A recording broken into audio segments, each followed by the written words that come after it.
نحمده ونصلي على رسوله الكريم أما بعد فأعوذ بالله من الشيطان الرجيم بسم الله الرحمن الرحيم والذي جاء بالصدق وصدق به أولئك هم المتقون. وقال النبي صلى الله عليه وسلم لأبي بكر الصديق أنت صاحبي في الغار وصاحبي في الجنة، أو كما قال النبي صلی اللہ علیہ وسلم. یا الہی آج تو صدیق سا ایمان پیدا کر، یا الہی آج تو صدیق سا ایمان پیدا کر، عمر فاروق سا کوئی جری انسان پیدا کر، عمر فاروق سا کوئی جری انسان پیدا کر، جہاں سے گم حیا ہو وہاں عثمان پیدا کر، جہاں سے گم حیا ہو وہاں عثمان پیدا کر، علی المرتضی شیر خدا کی آن پیدا کر.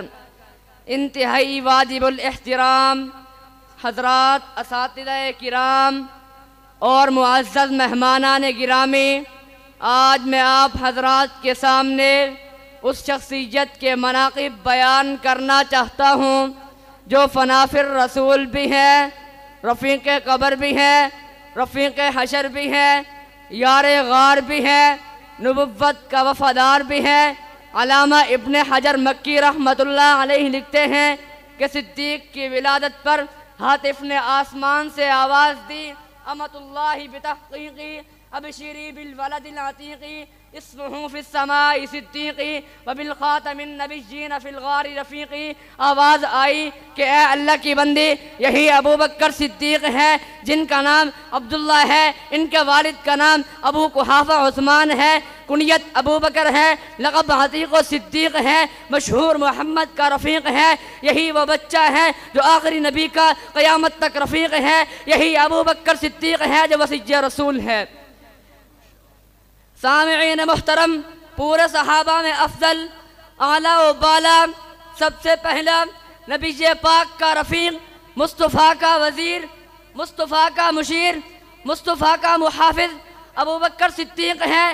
پوری کائنات میں شہید بہت ہیں، بہادر بہت ہیں، محدث بہت ہیں، مفسر بہت ہیں، عالم بہت ہیں، حجاج بہت ہیں، مفتی بہت ہیں، مگر صدیق ایک ہے. لوگ کہتے ہیں دمادم مسکر اندر علی کا پہلا نمبر، ہاں ان کا بھی پہلا نمبر ہے، مگر شجاعت میں ابو بکر کا پہلا نمبر ہے. مگر خلافت میں خدا کی قسم حضرت علی حضرت عثمان کے خلیفہ ہیں، حضرت عثمان حضرت عمر کے خلیفہ ہیں، حضرت عمر صدیق اکبر کے خلیفہ ہیں. پیغمبر کا خلیفہ تو صرف ابو بکر صدیق ہے جس کا لقب خلیفۃ الرسول بنا. صدیق وہ آدمی ہے اس کے بارے میں پیغمبر نے فرمایا ساری دنیا پر میرا احسان ہے، مجھ پر صدیق کا احسان ہے. میں تو کہتا ہوں حضرت علی اور ابو بکر میں بڑا فرق ہے، جو نہ سمجھے تو اس کا بیڑا غرق ہے. علی کے گھر کو پیغمبر نے آباد کیا، پیغمبر کے حجرے کو صدیق نے آباد کیا. علی داماد ہے تو صدیق صدر ہے. سامعین محترم، نبی سچا تھا تو ابو بکر صدیق بن گیا، نبی عادل تھا تو عمر عادل بن گیا، نبی سخی تھا تو عثمان سخاوت کا بادشاہ بن گیا، نبی بہادر تھا تو علی حیدر کرار بن گیا. بہادر حضرت خالد بھی ہیں، حضرت فاروق بھی ہیں، مگر صدیق ایک ہے. قرآن نے جس کو صدیق کہا، مصطفیٰ نے جس کو صدیق کہا، وہ ابو بکر ہے. صدیق نے سب سے پہلے اسلام کی تصدیق کی، صدیق نے سب سے پہلے نبوت کی تصدیق کی، صدیق نے سب سے پہلے کلمہ طیبہ کی صدا بلند کی، صدیق نے سب سے پہلے اسلام کے لیے مار کھائی، صدیق نے سب سے پہلے اپنے محبوب کو کندھا دیا. صدیق اکبر نے ہر مقام پر اسلام کے پرچم کو بلند کیا، سب کچھ لٹا کر، سب کچھ نثار کر کے آخری وقت امت سے کفن بھی نہیں مانگا. وہ بھی اپنی پھٹی پرانی چادروں میں ملبوس ہو کر دار فانی سے سرخرو ہو کر رخصت ہو گیا اور جاتے جاتے دنیا کو یہ سبق دے گیا. صدیق وہ ہوتا ہے جو اسلام کو سب کچھ دیتا ہے لیکن اسلام سے کچھ نہیں لیتا.